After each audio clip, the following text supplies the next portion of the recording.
ఆరుగురు ఉద్ధవ్ వర్గం రెబల్ ఎంపీలు తన శివసేనలో చేరడంతో సిక్సర్ కొట్టినంత ఫీల్ ఉందన్నారు షిండే. తమదే అసలైన శివసేన అన్నారాయన.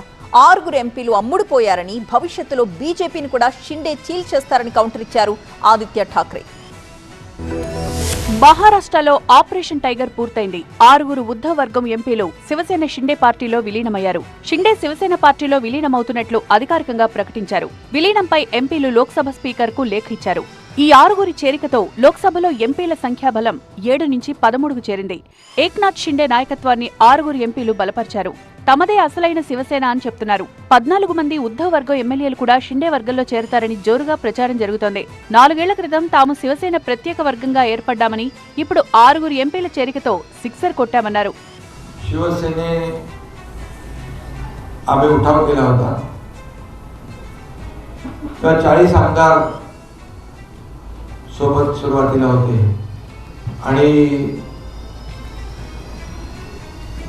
पुन्हा चौकार नाही షట్కార్ आता मारलेला आहे.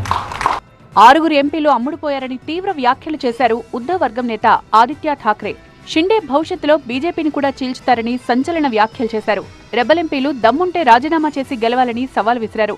దీనిపై న్యాయ పోరాటం చేస్తామని ప్రకటించారు. हम तो यही कह रहे हैं, जो सांसद तोड़े आपने, जो सांसद खरीद लिए आपने, वो इस्तीफा दे और चुनाव लड़ने के लिए सामने आए. जो भी भाजपा का चेहरा उनके साथ रहेगा, चलो लड़िए हमारे साथ, हम आपको हरा के दिखाएंगे, हम जीत के दिखाएंगे, क्योंकि हमने लोगों के दिल जीते हैं. विचारा. What will be your plan of These are not rebel MPs. These are MPs who had put themselves out in the market to be bought, and they've been bought today. It's unfortunate for them. It's unfortunate for their families and their reputation. That shameless thief wants to become the chief minister. He tries to destabilize the government every time, and he will want to eat the BJP at some time. Maharashtra assembly ఆవరణలో ఆసక్తికర దృశ్యాలు కనిపించాయి. Assembly సమావేశాల తొలి రోజున శివసేన వైరి వర్గాలు పోటాపోటీ ప్రదర్శనలిచ్చాయి. రైతు రుణమాఫీ చేపట్టాలని శివసేన ఉద్ధవ్ వర్గం ఆందోళన చేపట్టింది. ఆదిత్య ఠాక్రే నేతృత్వంలో ప్లకార్డులు పట్టి ఎమ్మెల్యేలు ధర్నా చేశారు.